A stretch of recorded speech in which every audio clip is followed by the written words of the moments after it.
Buenas tardes, ¿cómo está, querido profesor Faxi Cedeño? Bueno, vamos a exponer sobre los principios fundamentales del derecho laboral y lo que representa. Estos principios que vienen a crear un estándar axiológico con el fin de proteger los derechos del trabajador y esta relación que existe entre el empleador y todo lo que representa, todo ese poder económico que representa, y el trabajador que es dependiente de su empleador.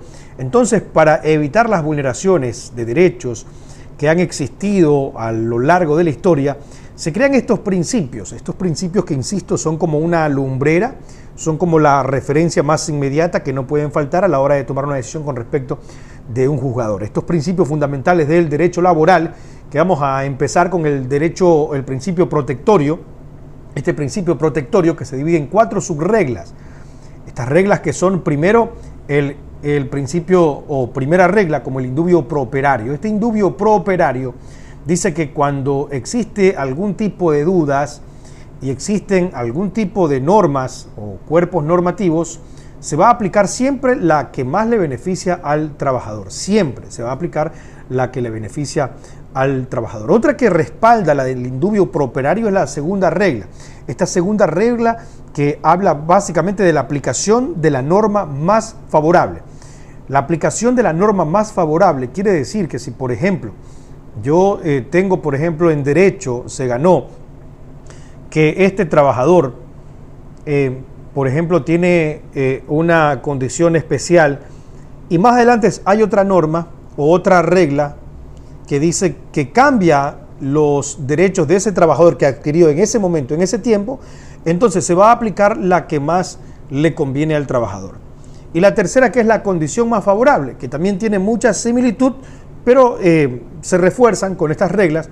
Esta condición más favorable quiere decir que si, por ejemplo, un trabajador firmó un contrato en donde dice que sus días de vacaciones van a ser por 20 días y más adelante hay una reforma y dicen que las vacaciones ya no son por 20 días, sino que son por 15 días, se va a respetar la condición de que la que él adquirió en el contrato, que eran 20 días porque más le beneficia a él. Pero si fuera en contrario, si él firma en su contrato que él adquiere solamente 15 días de vacaciones, pero más adelante hay una reformatoria que dice que las vacaciones van a ser por 20 días, se va a respetar la condición que más le favorezca a él. La cuarta regla de estos principios vienen a ser la de irrenunciabilidad.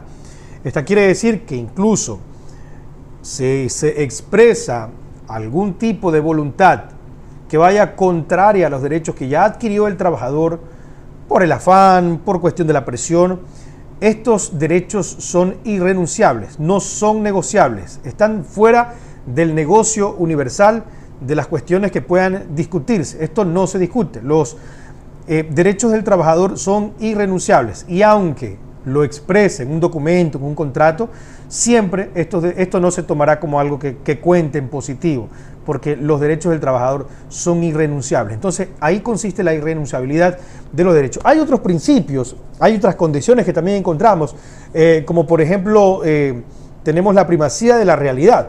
Esta primacía de la realidad también habla de que aquí se van a primar sobre los hechos, sobre las formas. O sea, los hechos están encima de las formas. Por ejemplo, si en un lugar de trabajo, en el contrato dice que los trabajadores deben ingresar a las 8 en punto de la mañana, pero por las cuestiones de tipo ya cultural, se abre a las 10 de la mañana y esto se viene haciendo durante mucho tiempo, ahí se va a ejecutar o lo que va a pesar más es sobre los hechos y no sobre la forma.